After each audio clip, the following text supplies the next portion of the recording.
Samsung launched the first Android XR headset. After nearly a year since Google initially revealed their operating system for headsets, Samsung's Galaxy XR is the first mixed reality headset powered by Android XR for $1,800 half of the Apple Vision Pro. That's terrifying. The Galaxy XR sports the new Snapdragon XR2 Plus Gen 2 chip, micro OLED display, full hand and eye tracking, 256 gigs of storage, and camera-enabled AI. The goal of Galaxy XR's integration with AI is to be more proactive in situations that require awareness of our apps and what we're seeing in the real world simultaneously.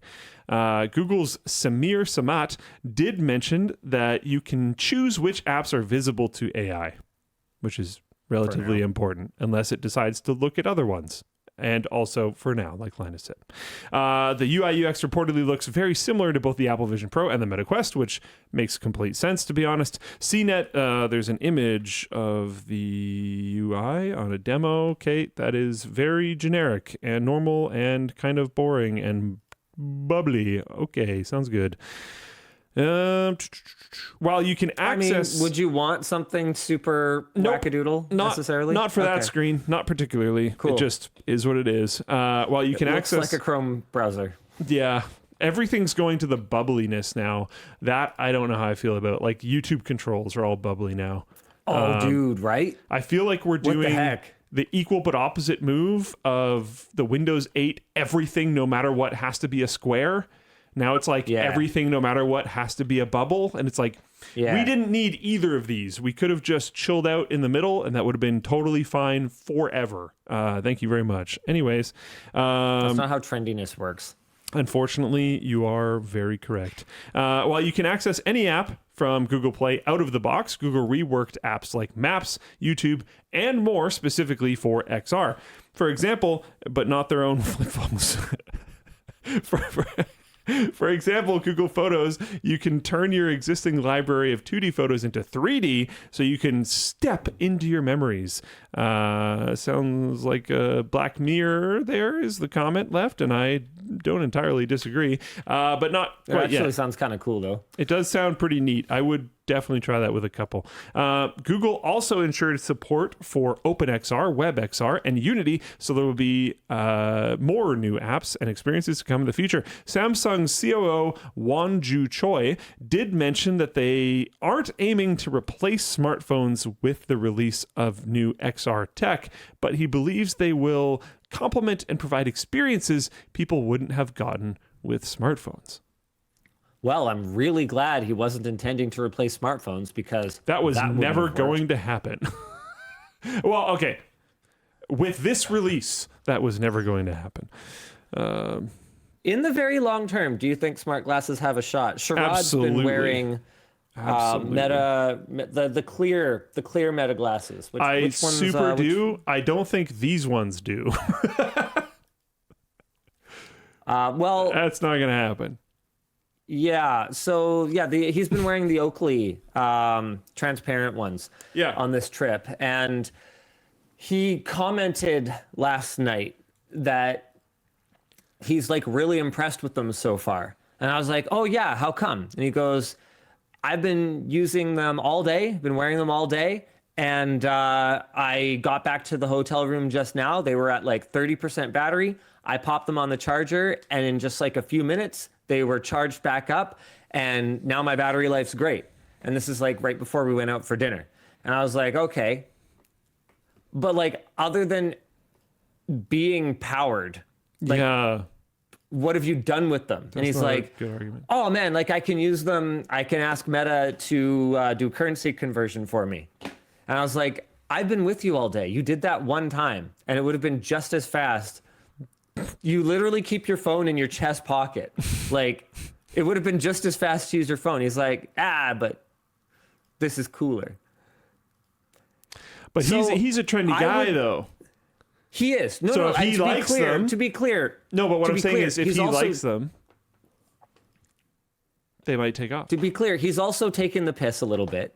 But he also pointed out that he used them to listen to music when we were in a shuttle, And I was like, yes, I noticed that. Artie's in chat going, they're great as discrete headphones, lol.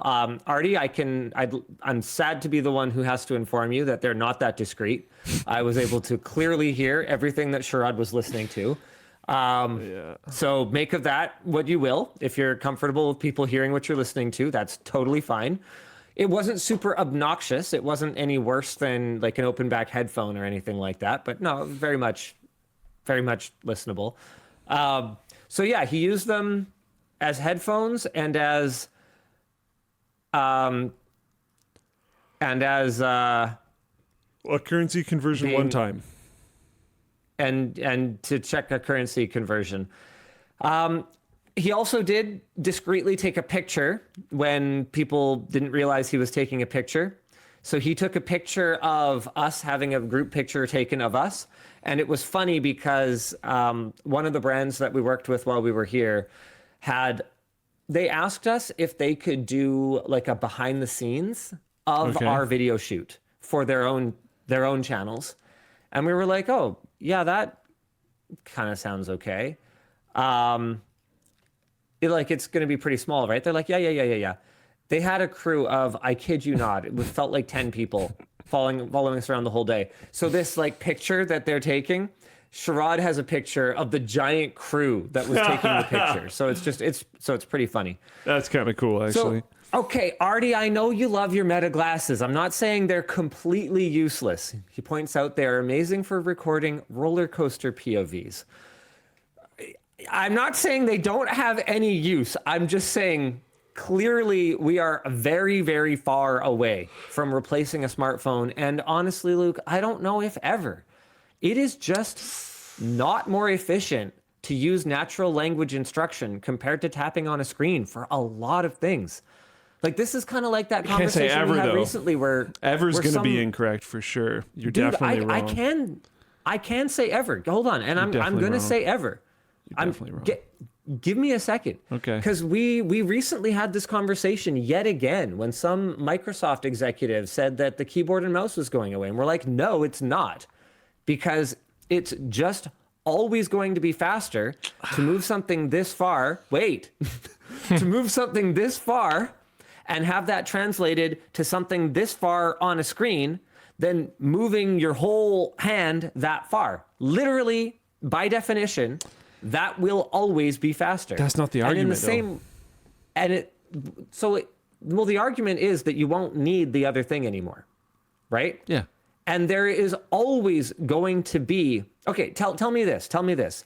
Let's use a use case that tech companies love to use because the people who work on their use case examples and the people who work on these presentations have money to travel. So they're always talking about travel, even though most people don't travel and certainly don't travel regularly. Okay, let's talk about travel. You are researching flights. On your screen, whether that screen is attached to your eye holes or attached to your pocket computer or attached to your laptop or desktop, there are some flight options. What will always be the fastest way to select the one that you want? Are you talking what device? Or no, like physically the way of how I interacting. would do it? Clicking on it? I don't know.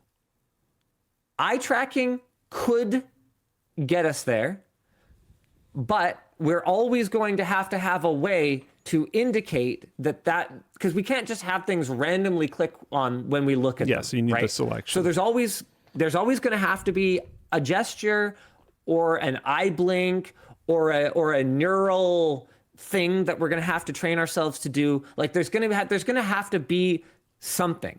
And in that time, it will always have been faster to move my finger and go like this. Always. I don't think so. So that's the point. Well, how will it be faster? That's my question. Neural links, like you were mentioning, not eye tracking. Because like you said, the confirmation of input is the issue with eye tracking. I mean, the confirmation of input is, the Nia was from freaking OCZ and like 20 years ago. I get it. And you're saying ever. So if we're talking 100 years in the future, you think we're still going to be using computer mice? Yeah, I actually, yeah, I think so. 100 years in the future. Japan is phasing out floppy disks. We're not talking about Japan. We're not talking about Japan. Japan will absolutely still be using computer mice. Okay, that was a very Japan bad might faith be argument. using fax machines 100 years from now. That was a bad faith argument. But I think I know, and we technically you're saying forever, so it could be 700 years from now if the Earth still exists and we haven't nuked humanity into non-existence. I think at some point in time, the computing as a whole will dramatically change, and I think it's going to be because neural input and output is going to be a very wild thing. I do not think we are even sort of close. I don't know if we're going to see that in our lifetimes. But saying forever is crazy, I think. There's no way we see that in our lifetime, man. Like I'm trying to think of what would be the infrastructure involved in neural interfaces that are so ubiquitous that you could make a good faith argument that we have moved on from tapping on things, from using our hands, from using these multi-million-year evolutionary marvels. It's gonna get weird. Maybe this is my lack of imagination, right? But I'm having a hard time imagining a technology that would allow us to non-invasively read the mind. So it'll be invasively for sure. So if it's going to be invasive, I'm having a hard time imagining with us. People aren't going to do it? No, I'm not saying people won't do it. I'm just saying that we're squishy and imperfect and messy, and we're all a little different.